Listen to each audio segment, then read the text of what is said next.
Welcome to Man Does Tech, where I solve the problems you didn't even know you had.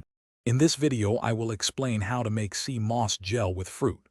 First, you'll need to select high-quality dried sea moss and your favorite fresh fruits. We'll cover the essential steps from rehydrating the sea moss to blending it into a smooth, nutrient-rich gel.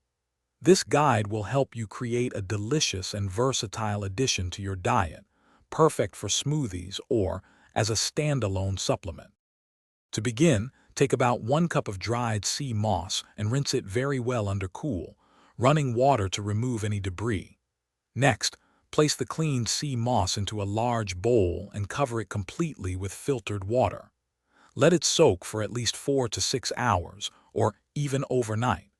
You'll notice the sea moss will expand considerably and become much softer, indicating it's ready for the next step. Now for the exciting part, adding your fruit. Drain the rehydrated sea moss and transfer it to a high-speed blender.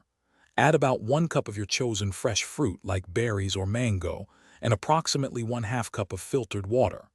Blend on high until the mixture is completely smooth and has a consistent, gel-like texture. You might need to add a little more water, 1 tablespoon at a time, to achieve your desired consistency. Once your sea moss gel with fruit is perfectly blended, carefully pour it into a clean, airtight glass jar. Store this jar in your refrigerator, where it will stay fresh for up to 2 weeks.